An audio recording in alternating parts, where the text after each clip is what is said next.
I think we might have a problem. Do we have a problem? We can't hear. That's interesting. That's interesting. I can even see he's unmuted. So that's unmuted. Yeah, he's supposed to be talking. But you can't hear me? No. Rich, you sound great, man. All right, well, where was the announcer boy? Oh, that guy. Nobody knows that guy. That guy's not even real. It's an AI voice. Yeah. It's all generative AI in the end. Exactly. You got it. So, still no audio on one side. Yeah. What side? Well, good morning, everybody. Good evening, good afternoon, wherever you happen to be coming from. As Joey is working out his audio problems, we are joined today by the very handsome and dapper Mr. Richard Campbell, which is great because the sultry, dulcet tones of Mr. Campbell can join us while we try to sort out the audio issues going on with Joey's feet. But he looks so happy over there. he's trying. He's trying. Something's going on. Yeah. It literally was working a second ago. Yeah. It's always the way. I didn't know that Joey went to mime school. Yeah. Well, does he have a choice now? Do the windy box thing. There you go. There we go. Apparently he can hear us. A browser? Oh man, I don't know. He's got no mic. He's just gonna be there like that. Comment. You know what? I had to do an online seminar this week in Zoom, and no camera. No camera. Nope, did not work at all. 2 hours later, did a different Zoom call. Worked fine. Of course. Yeah. Isn't technology great? Technology's awesome. I'm watching Teams repeatedly reboot itself right now as I'm trying to switch accounts, So I have this weird bug in Teams happening right now because I'm on one of the dog foods, and it's dynamically trying to change the resolution output. Oh, nice. Of what it's doing, and it resets the camera each time it does that. And so you're there having a call with someone, all of a sudden your screen goes dark and then back up again, and then dark and then back up again. And I'm like, how do I turn this feature off? I don't want this feature. I think I heard Joey. Joey? Hello. Oh my God. There he goes. Hey. It was not me. Apparently the lovely service here decided that I don't get audio. Yeah, audio. No audio for you. No audio for me. Well, so no audio on the announcer guy and on Joey. And then we had me logging in as Pierre as an imposter into the chat. So I promptly went and did a bunch of really nasty searches on Twitch just to screw up his algorithm. Nice. And then logged out. And then I have a warning to everybody before we even started that I could magically disappear at any time. I have that warning most of the time too, because my camera has a known issue right now that I haven't solved yet because I've changed cameras that makes it overheat. Oh, nice. So if you all of a sudden get a warning sign, still too? Is this a Snapdragon rig you're using? So the Snapdragon machine's behind me someplace, just because I'm back to my Intel because it's a bit more stable right now with the build that I'm on. But this is actually, again, me changing out the camera. I've been using this lovely Canon XC15 from Channel 9 Studios for the longest time. I got an XC. I'm coming through an XC10. So there you go. So I've finally decided that it's time to put this one to bed, although I might bring it back because I'm using my mirrorless camera, and the mirrorless camera just overheats and turns itself off. It's not a feature. Gentlemen, I'd like to point out this is patch and switch, not testing in production. Nice. Oh, okay. Yes. Sorry. What are you talking about? Audio problems, camera problems? Sounds just like the Patch and Switch show. True. Very much. I think after 10 years we'd figure it out. No, we're all just making stuff up as we go. 10 years already. Something like 10 years. that. I guess it has. Something like easily that. 10 Hey, years. Happy day after Halloween, people. Yeah. Are we all hopped up on candy? Yeah, not so much up here in the wilderness. I've Did got you my, have anybody come by the house? no. Yeah. No kids? We're in the middle of nowhere, man. Your neighbor didn't come by with a cup looking for bourbon? No. That he'll come by for a gummy. He's more that guy. Here, I've got the flip camera here. That's the view out the window right now. Oh, look at that. There Look you go. at that. Wow. It's a little foggy, but the ocean is there.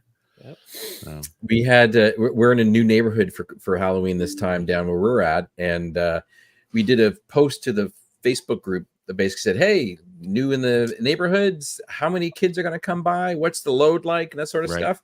And someone said, "Oh, be 50 and 60 or so. It's not that bad." And here we go. So we're the house that likes to go off and buy full-size chocolate bars. Yeah, and we went off and bought a couple of boxes of chocolate bars, and then we're waiting for the kids to arrive. One mother drove past, parked, and then let the kid out. The kid came in, got a chocolate bar, went back in the car, and then left. Nice. That's one person. And then I think we might have had maybe a dozen more throughout the evening, and that's it. So we have probably close to 140 chocolate bars downstairs. And on top of that, it's American chocolate, not Canadian chocolate. So there's a difference between the two. Sure. It doesn't have an accent. It doesn't. I was going to say bring him to Chicago, but never mind. Yeah. So we got extra chocolate in our place. Our neighborhood Facebook page turned into a competition.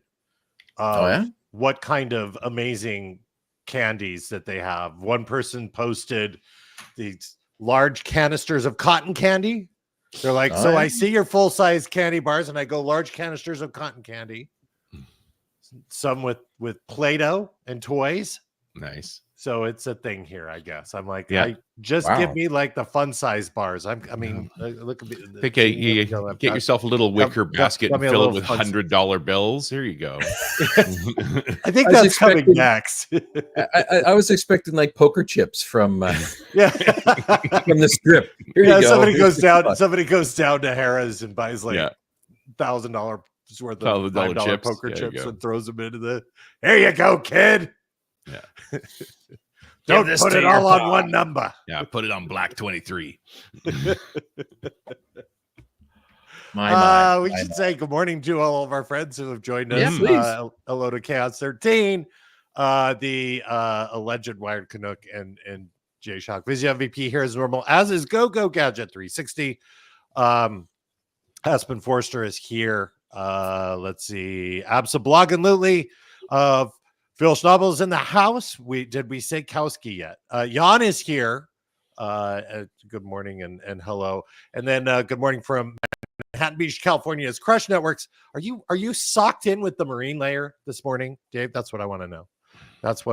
We this was that. It was Sunday. I made an irresponsible decision. And just the Monday morning calendar looked pretty open. So I just said, I'm taking Monday off. And Sunday we got in the car and we drove down to California. We went to the beach. Gotta love it. There was no beach to be seen. Just totally socked in. It was all socked in. Nice. Yeah. And Dave says, 0 marine layer. Super nice here already. There you go. Gotta love it. But it was still nice. Went and saw my friend the mouse. Last Halloween bits before everything. This week is interesting. Is they take down most of Halloween overnight, but then it takes the better part of a week and a half as they put up Christmas. So there's no in between with like Turkey Day or something like that. No, it just starts. It's just, I think Christmas starts officially November 15th, I believe, is the official Disneyland Christmas start. So. Right. Yeah. It was good. It was good though. It was good. And yeah, good you're a Disney family. Like I would have thought if you're going all the way to California, you're going straight to the park. No, I mean, look, we can do cool things like go to the beach or divert down to San Diego or Santa Barbara. It was just like I said, it was an irresponsible thing. We got up in the morning. We're like, let's head on out. Go for a drive. We did. It was great. Just the missus and I. So, nice.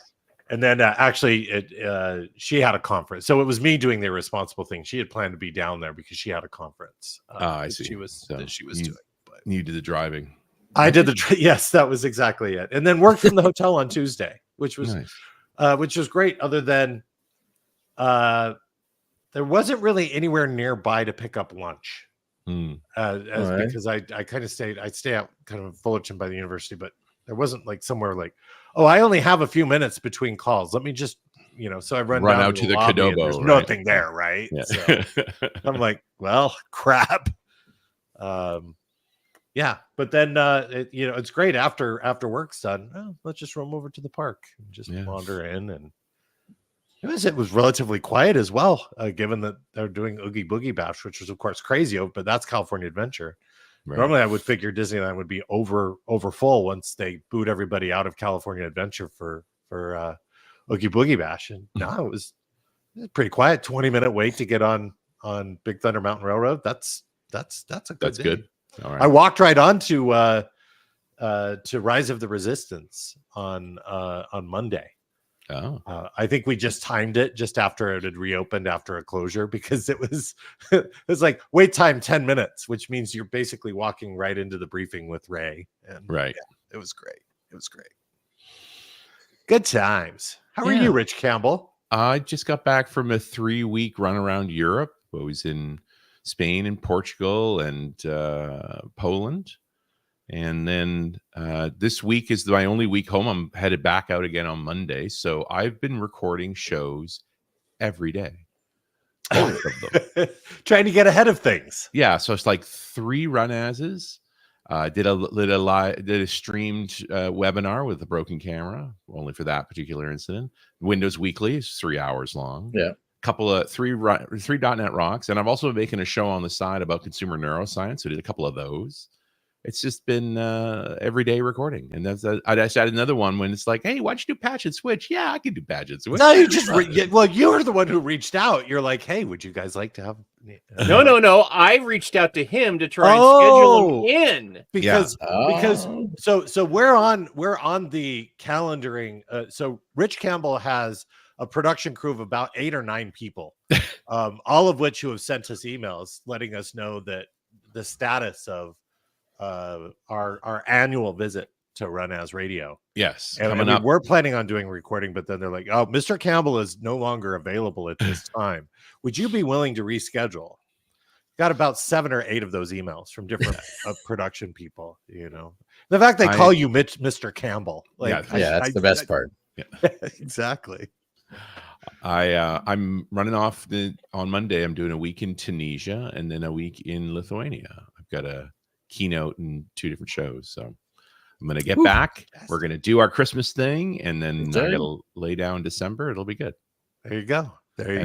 And really working hard on that sort of that beginning of the year. What should we be thinking about in 2025 as admins? Like that's a tough one. I always go back over last year's show. It's like, how wrong was I? Yeah. I can't even think about that. I know it's the 1st of November and there's not much time until next year, but I'm not ready to think of that. Not ready for it to be 2025. No, it's like, aren't we in the future? I'm pretty sure we're in the future now. Yeah, probably. I did actually hear from Rich Campbell when he was in Portugal. I got a photo from both my direct report and Rich Campbell, both of which cannot be shown here, as they were giving a certain finger gesture to me. We were communicating. That's what we were doing. Communicating. I'm sorry, Nice. what? A certain enthusiastic Aussie. Yes. Yes. No, that was right. always NDC Porto was a great show. We had a lot of fun. And, good times there. We're getting ready to go on the road. Yeah, you guys are doing Ignite, and I am not. That is going to be weird. Yeah, weird. There's a bunch of people upset with me about this. So, well, Rex over there judging you. So no, I'm not judging him. I'm shaking my head at the back end infrastructure that basically the decision making process, the decision making apparatus that basically made this happen. And I will, full disclosure, it is not anything malicious towards Rich Campbell in the slightest. It just literally was simply having to look at a whole bunch of variables, and then we ended up on the wrong side, and then next thing you know, it's just disappeared for an opportunity. Well, and PR teams ping me. It's like, you'll be doing this and this, right? Can we hit you down then? I'm like, sorry, I'm not going to be there. But you let the team know that you really were hoping I would be there. Yeah. And then Yeah. a couple engineering teams called up. Any chance we can do? And it's like, well, I'm not going to be there. But you let the group know. Please let the people know. Please let people know. So I would have happily gone. And heck, who knows? It's still a couple of weeks away. It is not unprecedented for out of nowhere. It's like, hey, any chance? And I'm like, yeah, I just got to change a flight. I could route through Chicago on the way back from Lithuania. I'm not saying I want to, but I could. Yeah, that's a rough one, man. It's a rough one. Only if we can get you a pass. Yeah, Oh, no. there's always that, right? Rich just has to walk up to the registration line. That's all he has to do, and then they're just going to say, "Oh, the hello, doors Mr. open." Campbell. Glad to see you today, Mr. Yes. Campbell. What kind of pass would you like? Mr.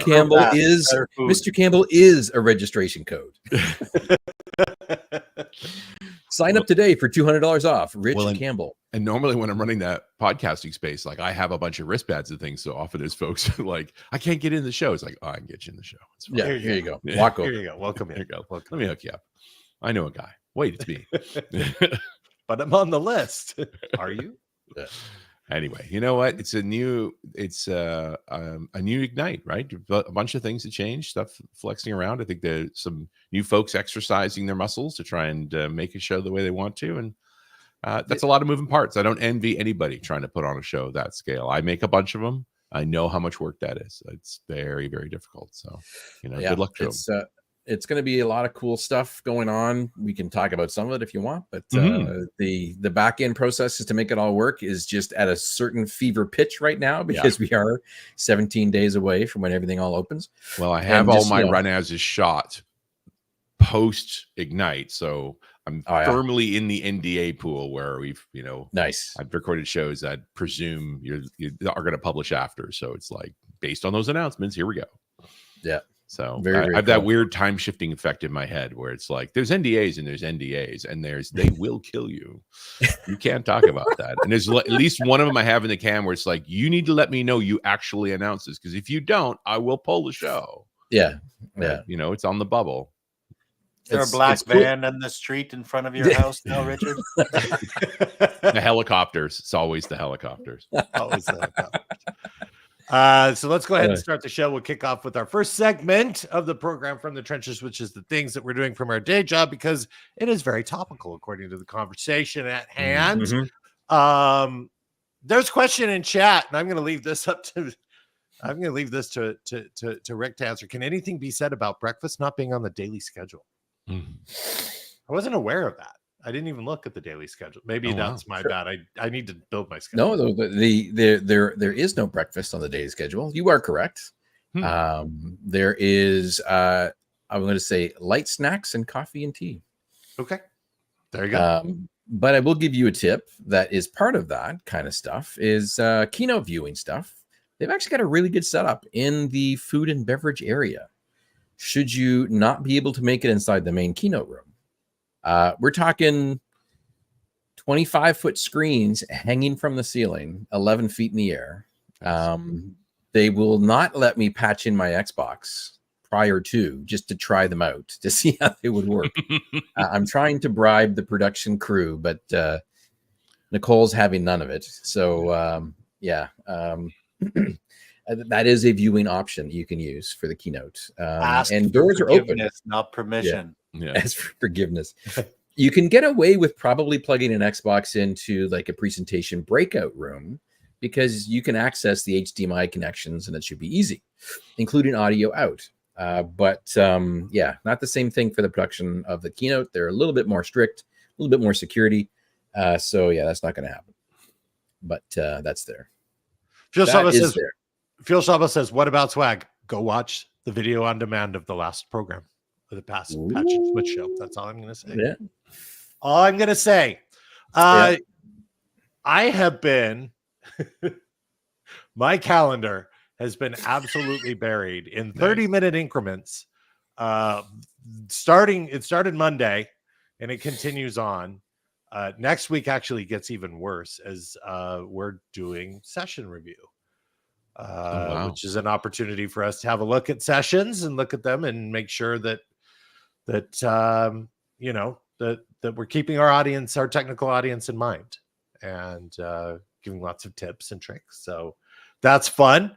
And getting to hear in advance a lot of the things. And so I'm learning as I go. I'm like, oh, wait, huh? This is a thing? Oh, okay. Yeah. So we try to schedule in, like you said, a 30-minute, and we're calling it a preview, not a review. Yes, it's a preview. Yes. And I will be completely transparent. This is partially a nudge and a forcing function, so that presenters and people building the content get to a stage of completeness this far out. Right. But it's also a way of ensuring that, like Joey said, there's an extra set of eyeballs that are not involved with creation of the content, of the marketing of the product, of the building of the product, or of the execution of the event. There's an extra set of eyes that are there from an audience perspective to say, the way you're telling the story doesn't really make sense, or the big chunk of stuff you got up at the front, like, why don't you just like take that out for now, put this other thing up at the front, and then kind of weave this stuff in, like kind of here or there as a thing, as opposed to like having a snooze fest at the beginning, then getting into the exciting stuff. Death by PowerPoint. Because, yeah, it really is a rebuilding of, I'm going to use the Microsoft stupid terminology. It's like the rebuilding of the muscle of how to create good technical content if it's not your day job for what you do, right? I think it's atrophy. It's like muscle atrophy, right? We just haven't used the muscles. We've just been we haven't used the muscle in a hot minute. So yeah. But the good thing is most folks are more than willing to sit down, have a chat about it, try to make it better, learn. But the funny is that oh wait, there's supposed to be Q&A. Yes, there's people in the room.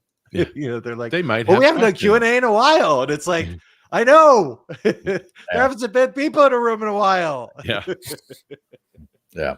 They'll talk and everything. It'll be weird. They actually responded. It's not via message in chat. Yeah. No, so we have that too, required. because if you're online, you can actually ask questions as well through chat. Right. Just nice. Throwing that out there. Oh, so you are doing the full hybrid thing, which is hard. Full hybrid. Yeah. And so the Q&A both in the room and online. So our external folks feel included. I keep on telling people in my reviews, I'm like, hey, if you're in there answering the questions in the online forums, which is also the way that people in the room ask the questions, don't forget to pop up a question once or twice into the downstage monitors so that the person on the stage can see, oh, look, Sally online has asked a question about foo, and make them feel included about some stuff.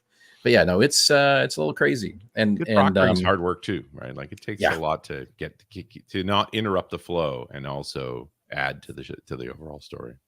Definitely.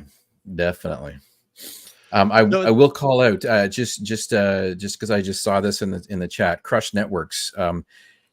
I look very handsome with my new camera today. I was not going to bring up that.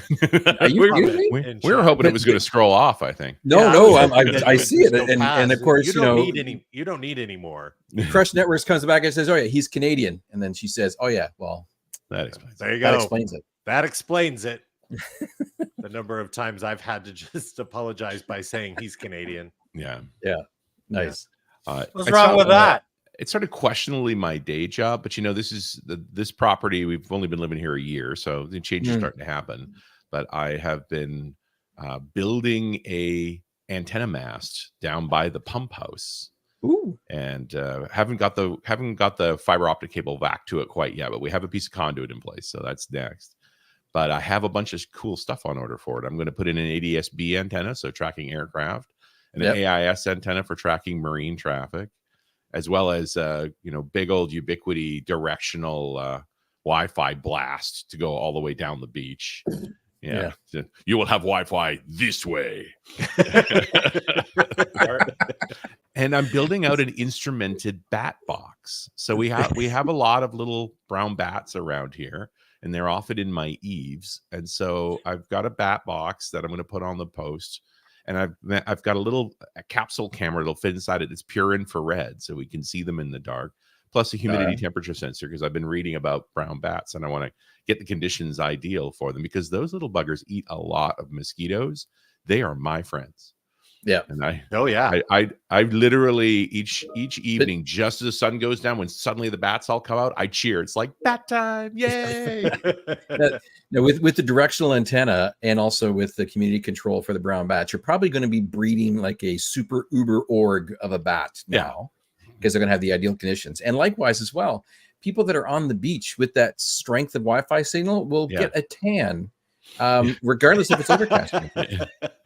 It's a win-win.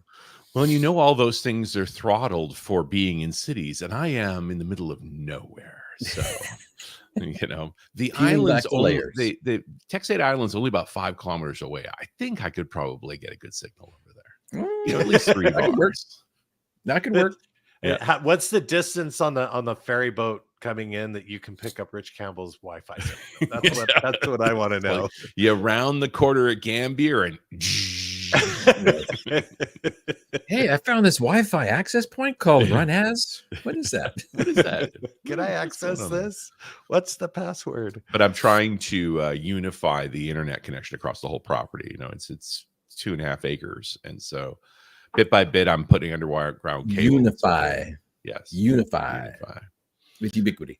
Yeah, with Ubiquity. Hashtag not sponsored. Well, right actually, now, the guest house is on Starlink, and the big house is on gigabit fiber. And I want to put it all up here so we can fail over between them. But I got to get the signals down there. So it's spread. Nice.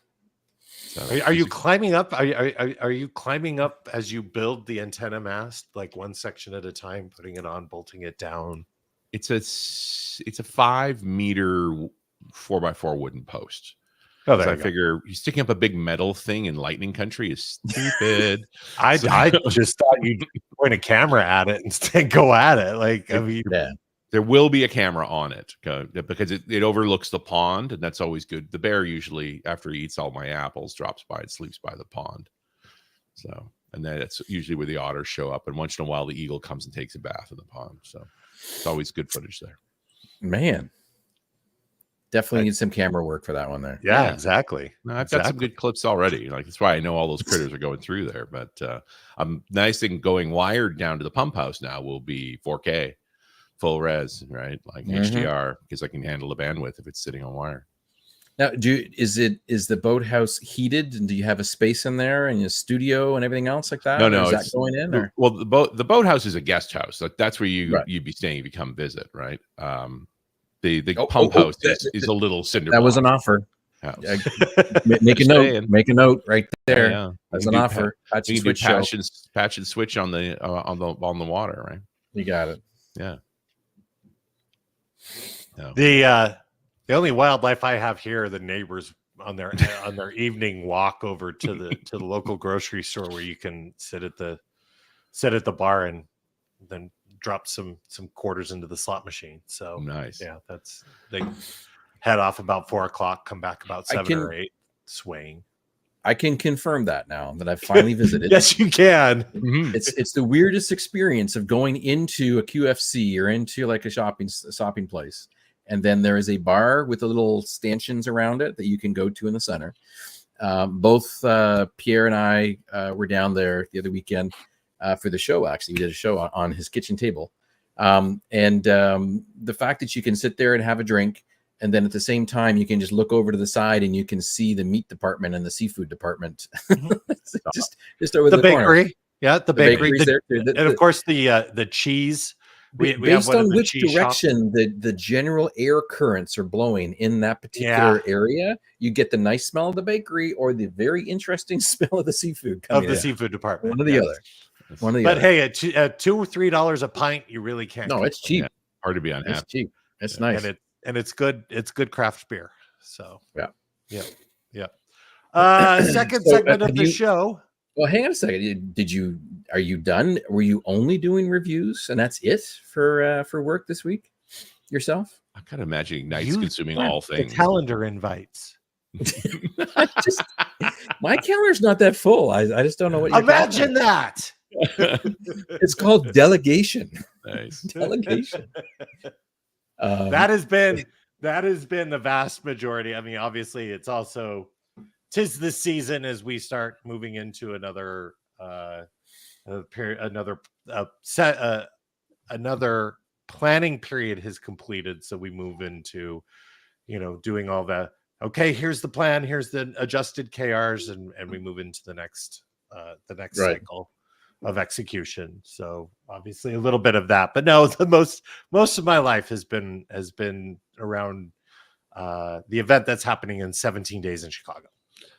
Yeah. It's been very much all consuming on my side as well, for the same, as expected. And again, the amount of reviews of things just to make sure nothing gets missed is kind of crazy.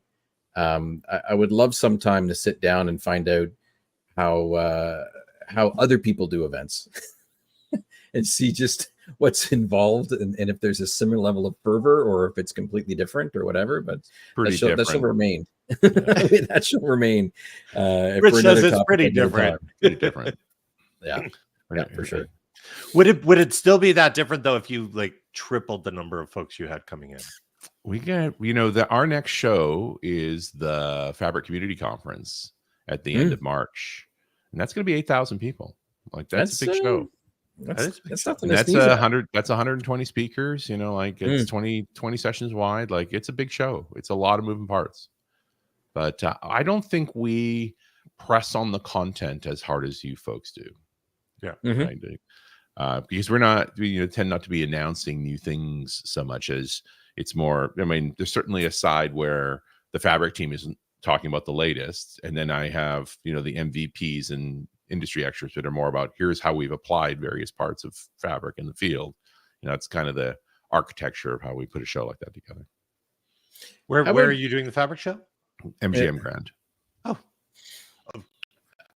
I've got a question since we're I was going to say, go ahead. Don't want to cut you off. I'm sorry.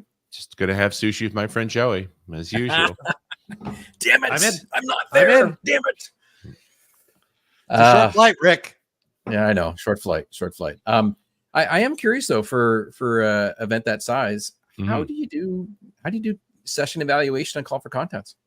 How much of it is simply, we're just going to say you get this many, and then how much of it is open to people to apply, and then how much of it is you reaching out to known individuals and doing stuff? And that, there's very little share your total magic sauce, but I'm just curious. Yeah, there's very little CFP in that show, mostly because Fabric is a young product too, right? So the engineering team has a lot of say in that space, and that's totally reasonable. DevInt has a different dynamic too because it's been around a lot longer. But yeah, a lot of that stuff is planned out in pretty tight detail and recruited. And I mean, data analytics has a huge diversity of personalities in it too. Like what I like about that show is how the great range of people who care about data analytics and what it looks like. It's been really, really fun put together. People you've never met before, it's its own scene.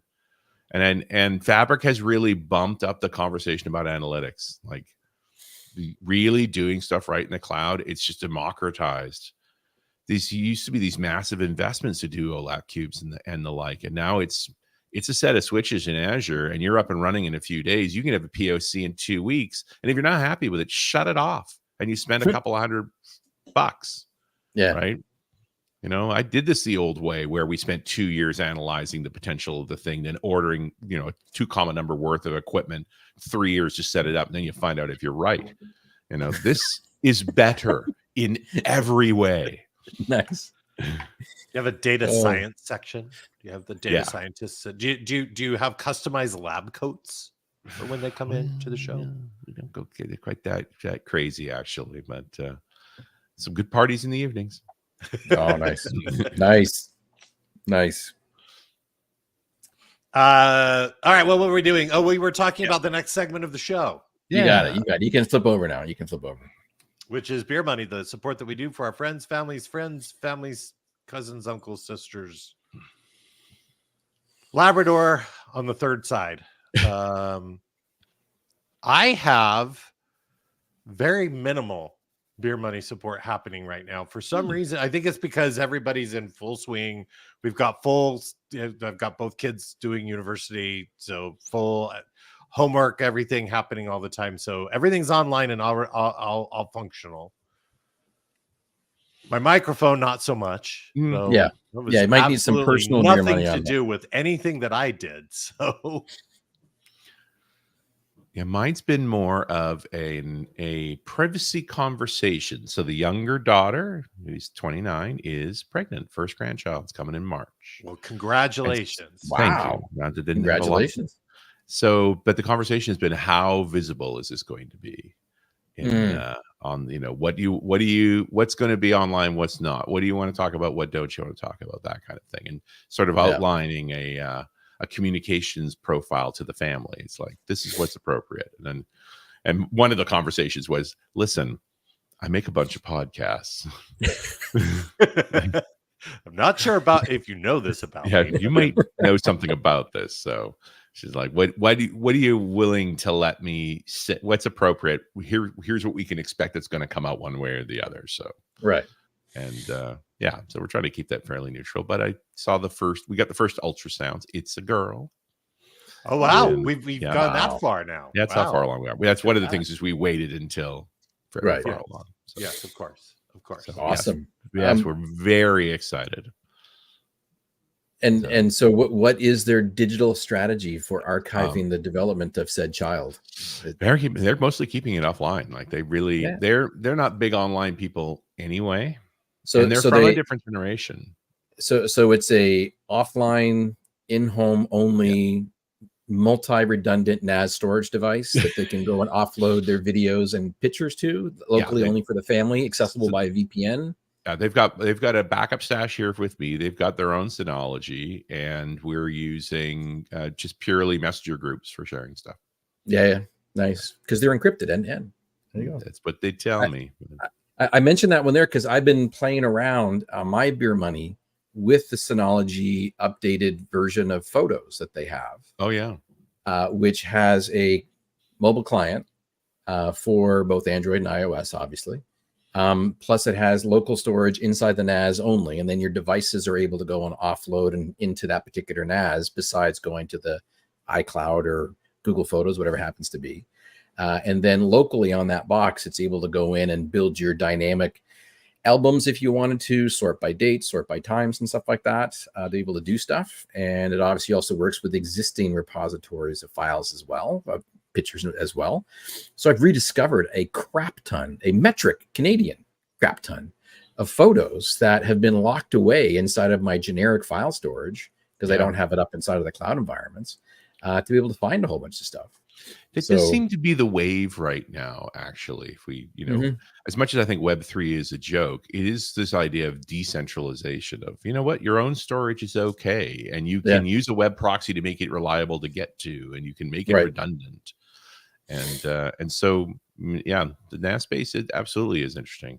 So that's all backed up because I took your advice with the, what is it? The DS928 or 926 or something like that. It's a nice little 5-drive update device. Yep. Running away in my basement downstairs in my server rack. And so far, I am pretty pleased with my offload of backing up from my phone. I've got my wife's hooked up to it as well. But it's been choking itself on trying to process all the offline photos that we have since our kids were literally still catching up. Yeah. It's catching up, trying to go in and do all the processing of them all and getting thumbnails regenerated and stuff like that. But it's been pretty fun to discover all the stuff that's been coming up on there. I got one of the Snapdragon dev kits, which they've now discontinued. Apparently it was quite the debacle. And one of the thoughts I had about it was to, because of the processing power in it, it would probably be a great image recognizer. So just make it a dedicated server for doing all of that analysis local to here. And a lot of the automations are running in this house now. We've gotten stripping all the cloud dependencies out of them so that you'll run the same offline. And that would be one of them. Like, you want all your images discriminated. You just don't want them indexed by a giant multinational that will sell that information off to the highest bidder. You got it. Yeah. Very cool. So that's been my beer money piece, is getting that up and working And I still plan, but I have not done. It's on my list of to-dos way down middle. It's in the middle section now. It hasn't worked its way up to the top. Is all of my offline photos that are physical that I haven't literally seen, but I've moved from freaking house to house. Yeah. As and I move. And you need to digitize them now. I need to digitize them now. Yeah. Moving to this place, we did a mass digitization and doing all that. And Rock's so, been immersed in that too. I know. And so like, I'm trying to figure out what is going to be the best way to do that. And it literally is going to be, I think, this an assembly line of a tripod with the camera on it to be able to take the pictures of the device of the things to get a good resolution. I don't want to go with a dedicated scanner because the dedicated scanner actually isn't as good as what cameras can do these days. Yeah. And then just simply go in and say, bloop, next one, bloop, next one, bloop, next one. And then have to go in and populate some of the metadata in the back end after it's done. Yeah, I wonder if you should get an image recognizer up and running, but local, so that it just does it for you as you're adding those photos. Yeah. So that's some of my to-dos because I literally have boxes and boxes of photos to go through. Yeah. And I don't want to move them again. No. I need my garage back. No. And sooner or later, you're going to have a flood or a fire or something, and they're going to be lost. So, yeah. You know, through the fullness of time, these things are inevitable. Yeah. So, yeah. I remember years ago when I went back home for some stuff, I went to a place where we had done our wedding photos, like with the photographer that's well known inside the city, and just asked, like, hey, do you have the ability to go in? I'd love to go off and get a new print of this or a new print of that. And he's like, yeah, and unfortunately, as of this date before, we had a water damage inside of our storage facility, and it took out all these prints and negatives that we had and destroyed them. And unfortunately, yours was part of that batch that got destroyed. We don't have anything. I'm like, sorry. Damn, crazy. That sucks. There's no protection like redundancy, having multiple copies, right? So Crush Networks asks in chat, hey friends, is there a NAS about 4 to 5 terabyte max in size, auto backups to say something like iCloud or OneDrive? Yeah, there's lots of them. I mean, Synology has that service. They also have the reverse, which I've been using, which is I back up my M365 tenant to local. Yeah. You know, because I've dealt with folks who've gotten locked out of their M365 account for whatever reason. And sometimes getting that resolved can take weeks. So the fact that you at least have a copy of your stuff. Are you doing all that via Synology or? That's in Synology, yeah. That's just I'm dyed and true, and again, sponsored, not sponsored. Synology makes a whole range of different stuff that's, you know, techie friendly and also I gave up friendly. on Synology's surveillance station. They've decided they're going to PAS that thing, and they want a monthly from you. So it's like, or I could use Protect on Ubiquity and not pay anything. And the latest version of Protect just started supporting RTSP, so you can use any camera you want in through Protect. Hashtag not sponsored once again. Yeah. There is a request for a particular model. Is there a particular model of the Synology? No, it's not the hardware that's important. It's the software. Yeah, it's the software, and it's all basically the same software, and they just simply expand on the device capabilities. Yeah, so it's what like anything, strong processor, strong number of drive support. You fit your model into it, and then off you go.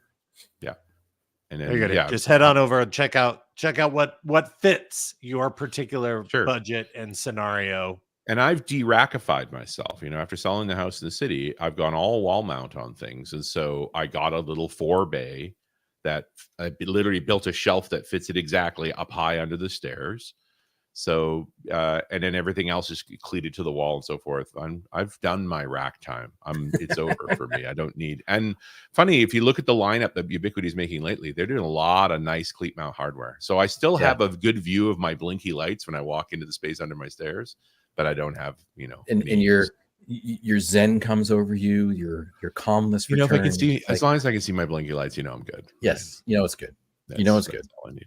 It's like some of the best white noise I have is actually the noise that you can record inside of a server room. Yeah, it's there. Absolutely. I have my I have a rack, but I believe it's a 4U. Yeah, that is sitting on a shelf. A little guy like this. Yeah, you know, it's sitting on a shelf. It holds my switch and my Ubiquity. That's fine. USG. That's all it is. Yeah, and then my Pi hole sits on top of it. So, my Pi holes are literally cleated to the board, wired down. No, nice. So it should be fine. I've got mine, and so I've got I've got a network rack inside the garage, and I've got, which is a 6U or 4U that's on the wall. And then I've got I still have a rack Nice. downstairs. I picked it up to finally do some stuff because I do have some rack mount servers that are down there too. Yeah. For lab purposes. And my kids are like, what is that thing in the back corner that's on the storage room? And It's like, humming. Yeah. that's mine. Don't worry about it. Yeah. Lars Ugh. Clint, who does his YouTube channel he's down in Melbourne, just got a 42U full bore rack. And so we were exchanging notes on some things. It's just like, dude, it's a lot of gear. And he's like, well, I think I'm going to get a couple rack mount servers. It's like, you're going to need some soundproofing. Those machines are loud. Oh yeah. Or buy a couple of rack mount cases and build your own machine and optimized for quiet fans. Like that's the other way to go. If noise wasn't the issue, I wish I could get a hold of some of the multi-generational stuff that they have inside of the data centers for hyperscalers, because it runs hot. It's designed to run hot, and it works. A lot of the stuff that you get that are regular rack mount servers are not designed to run hot, and they just simply will shut down. Like my camera, still good before the end of the show. Yeah. But we limit to an hour. I was not. I'm unhappy to sell that house and have somebody else own all those racks now. It's not my call. Although, admittedly, I have been there quarterly since, just helping them tweak up some things and get the stuff better. So they're very nice people. It's a pleasure to go spend an afternoon with them and help them out. Oh, nice. Stuff. Yeah, very nice. Next segment of the show is random spending, as we are. We jumped over one, but I guess we're compressed on time. We're pressed on time. Okay, well, you at least should remind people that they can go in and add a word for the next show. That is true. Anyone's done that yet. That is true. I see a number of folks have used the exclamation mark word command followed by a word to be held in the title, like Gimble, JiraTicket, SoftFocus, which is this this current show. This current episode. I'm holding back my best stuff for the Christmas show we're going to do together. Yeah, I was about to say I can't really talk a lot about the stuff I've random spent on because it's for the Christmas show. It's all for the Christmas show. All right, well then that's fair enough. That's fair enough. I'm actually holding random spending for another 2 weeks as we are rapidly approaching the blackest of Fridays. Have I have a few things on my radar. Have I shared? I don't know if I've shared this one here yet or not. Is it a display? It is a little tiny display with an HDMI at the top of it. Nice. That allows you to, of course, I don't know where my machine went. There it is. Allows you to put your Pi onto the display. Yeah. If I put this oriented the right direction. And then you have a self-contained little small Raspberry Pi device. With a screen. For some fun. Is it a touch and screen? On top of the Pi, I also happen to have, if I can get the right lights, there we go, a powered over Ethernet adapter. Oh, it's PoE, yeah. So basically, this guy's PoE, and the idea is, like you were saying, your Pis, my Pis are all inside of a 1U rack mount template. So I can have like 4 or 5 Ys in a row, and now that can be USB powered. So, sorry, power injector. I'd be surprised if you could run that screen off the PoE power. That's could be a wattage game there, but we'll see. I'll let you know in the next show. Yeah, it might be PoE plus, so you need 30 watts or so. Depends. Could be. Yeah. There's been a couple of questions in chat asking if I replaced my TV. Yeah. Have you replaced your TV? So Rich, I don't know. So last episode we talked about that the last time I was on the show. So you've been talking about this for months. No. This is a different TV. Oh, it's another one. I had a TV that was outside. It was on a cart. Yeah. And on Friday, we were out there and had a great evening. Was watching hockey and having some beers with the Canadian boys as they were down here. Awesome. And then we had a front move through with 50+ mile an hour winds. No. And not only that, I set it back up after the evening. You thought cracking an iPhone back down again during the show. Yeah. So this TV is done. Yeah. Very smashed. The good thing is before the second dive, I actually did get it turned on and did get it wiped because it's a cloud-based, TV. So I got all my stuff off of it. But so yeah, unfortunately, I have not yet replaced it. It was on the list. And I was supposed to do that after I dropped the boys at the airport, but then Yeah. a bunch of other stuff kind of came in and other things that I had to do, and then ran off to California, and then came home. And Wednesday evening after I came home, I went and saw Tears for Fears at Fountain Blue. They're doing a 3-night residency for their new album release. They got to be in their 70s now too. Right? Probably one of the top shows I've seen. Really? They tore it up, did they? That's great. They both can still hit these super high notes with like no pressure whatsoever. They've got 2 amazing backup singers, one of which did a really cool version of Suffer the Children from the first album, the very first album they're hurting. And actually you can hear those versions on their latest album, because it is 4 new songs followed by the entire live show from Tennessee that they actually released in theaters, movie theaters, which I actually saw that. And then my wife surprised me with tickets to go see them at Fountain Blue, which was unbelievable. It's such a different show than I ever expected. Yeah. And I'm now actually looking to see if I can get tickets for tonight or tomorrow night's the other 2 shows. It's worth going again. Yeah. Wow. And the great thing is it's in the Fountain Blues Theater, which is just this really nice, intimate venue. Few thousand. But it doesn't feel that. Like, we were on the floor. I was on like row X, and I felt like I was in row 9 or 10. It just has that nice, just real intimate feeling. It was a good show. So highly recommend it. But at any rate, no, I was not able to buy the new TV, and that was on the list. And now I think because I keep random spending on concert tickets. And Black Friday is a couple of weeks away. You'd be crazy. Yeah, so now I might as well just wait. Well, I did actually look. The model that I want is last year's model. It's a 2023, and it has not yet hit an all-time low. And the price that we saw, Rick, when you were here and I almost bought it, was actually a little bit above where the low was. So I'm hoping it dips just down a little bit lower. Right on. So, yeah.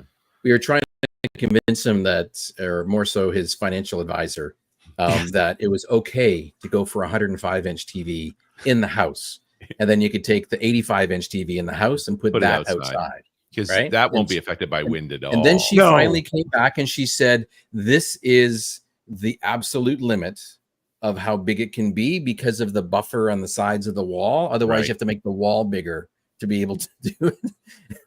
So I play within those limits. Was pushing all the buttons that weekend. Nice. So just so everybody understands, when we bought the house, the day after I got the keys, we ripped out one of the walls in the family room and expanded it so that it could fit the TV that I bought when I left 85. Seattle. Right. Yes. And so really, literally cannot fit the 105. Yes, he can. Yeah. There's exactly 1 inch Does of clearance. It fit in the rules? That's the question. We don't know if it fits. There must be this much distance so that they can see this nice brick finished wall that we have. Oh, that's important. Okay. Yeah. I mean, because understand, like the majority, and Rick, the majority of my entire space downstairs is designed for entertaining, right? It's designed to have people. It's kitchen, dining, and then the the family room. It's designed to have people over, and we want it to look nice when we have people over. So, yeah, it's fun. I'm curious though, has your house decorations changed as of today? Like it does at the park? I believe today, this weekend, she will. This weekend is when the clearance happens. Well, she'll put the Halloween specific stuff away, but fall stuff will remain. Okay. So we have a lot of Halloween stuff, particularly. We've got a lot of. We're very Disney, so there's a lot of. She's made this amazing garland that goes up the railing, and it's made from the ribbons from Nightmare Before Christmas, from the gifts that you see. Nice. Which it's really crazy, and what you would see at Haunted Mansion during the holiday overlay and stuff. Yeah. In fact, they've actually put out 2 new ones apparently in the ride that we saw, and she's like taking pictures, and she's like, "I've got to go on Etsy and see if they have this." And then we have a bunch of there's Mickey pumpkins and so on and so forth. Those will go away in the Halloween train and stuff. They go away, and then we have a Halloween tree. with a bunch of our Disney and Nightmare Before Christmas ornaments and stuff, and then those will go away, and then the rest will convert to fall, and then Thanksgiving week is when we transition to Christmas. And Rick, you thought we did Halloween here. Well, you've been in my house at Christmas. No, I've been here. I've hung Christmas lights for you on your house before. I don't need to do that anymore, by the way. No, and that was the number one question of the guests that came by trick or treating. The parents were like, "Who did your lights?" Nice. So, yeah, I'm out. I'm regularly pimping Gemstone. So nice Canadian company. Nice. I've been contemplating doing integrated LED into the railings around the roof line and so forth, so I don't have to hang lights. Just turn them on.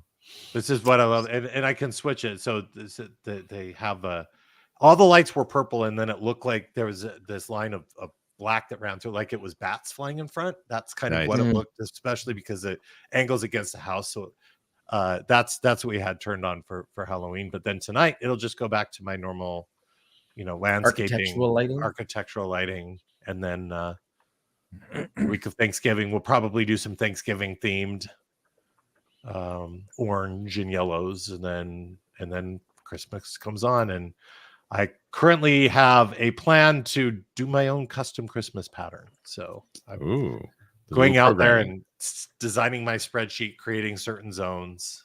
So yeah, pretty cool. We should probably head on over to patchandswitch.showbot.tv and have a look at who people are voting for, or nominations that people have given for the words of the show. There's not a ton. Not a ton this week.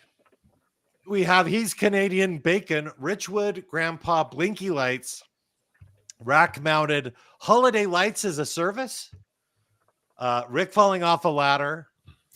What is nazzing? Nazzing? Oh, nazzing. Nazzing. Because we were nazzing. Yeah. Mm-hmm. I think we have to do nazzing. He's Canadian Grandpa. Very good. Very nazzing. good. He's Canadian Grandpa. That'll be the show.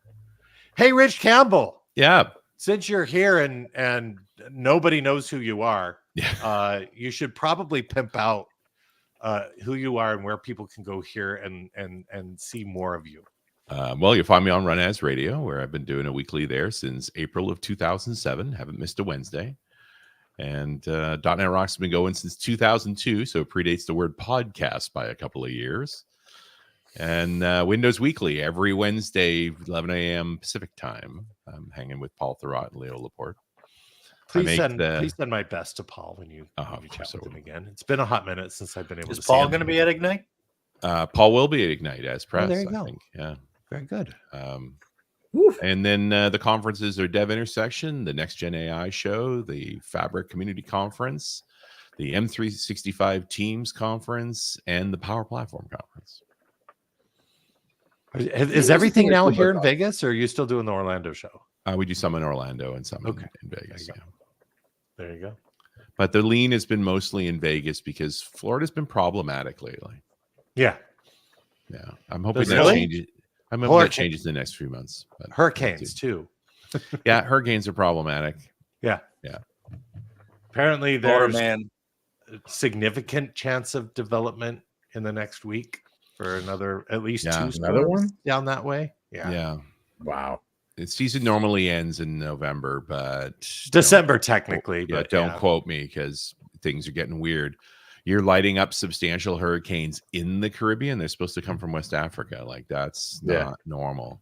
Yeah. Well, it used to be impossible to make a Cat 5 straight out of the Caribbean, but apparently you can now. When the Gulf of Mexico is 3 or 4 degrees warmer than it's been. Yeah. That's all it takes is just a little bit of a low disturbance and get organized. This spin-off tornado effect, this is new too. Like if hurricane's one thing, but 40 tornadoes on the leading edge of it, that's crazy. So that was something actually that in Texas we dealt with quite a bit when we were in Houston. It's particularly on what they call the dirty side of the storm. So the right side of the storm, particularly in Gulf climate. is that will spin them up.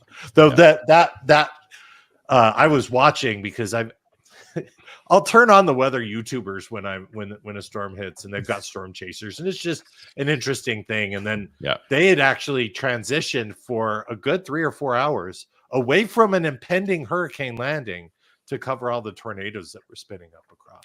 And actually chasers drove a couple of hours to the other side of Florida to cover this, and then ended up driving back for the landfall of the hurricane. So Crazy. Nuts, man. Yep. We had a couple pretty good blows up here, but nothing like that, so we're fine. Yeah, we just keep having these big windstorms, but I live by a canyon. It's just going to happen whenever the cold fronts pass through. So we have officially entered into the daily reminder on your Amazon devices that says rain possible in your area every day at 7 p.m. from now until April. That's the season that we're in for the Pacific Northwest. I'm like, wait, you're going to tell me something different? Yeah, it's the same thing every single day. It only rained twice this week, once for 3 days and once for 4. I wouldn't know anything about that in the Jayhawk. It's not been wet at all. Drip, I will say I'm going to give a shout out to the fan manufacturer. I think it's like the Uba or something like that. Camera's still running. The camera's still running. It did not shut down. I'm impressed. So you're not going to give me any credit for having you remove the SD card out of it? It's not the. You know what? I've now lost the card. Now, when do we water cool the camera? All right. Well, I think on that note, the band plays. And we come to the end of another exciting episode of the Past for dropping in. Dave over at Crush Networks, Visio MVP as per usual. Go Gadget 360. Our friend Jan. I think Dave's now completely into the Synology website. I don't think we're ever going to see him again. Yeah, we lost him. Let's see who else. Absablog and Lutely, Aspen Forrester as per usual. Also here, Chaos 13, Kowski, KT Baker, Filler came in late, but hey, good to see you. The shadiest of pandas as always. Our special guest, Mr. Rich Campbell. Of course, Jay Shock and Wired Canuck for keeping everything running. If you're in the United States, November 5th is voting day. Don't care who you vote for. Just I can't even tell if he's making fun of me right now. It's crazy. All right. We're back in a fortnight's time. Until then, have a weekend, everybody.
So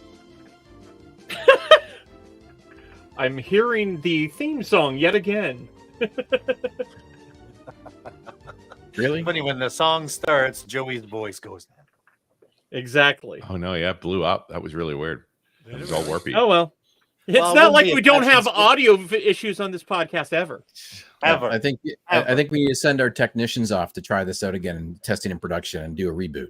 Yeah, we'll have them on the show next week and see if we can figure. Maybe it out. I'll just have some talk with the engineers at StreamYard and say, "What the hell is this with? What's up with this? What's going on here?"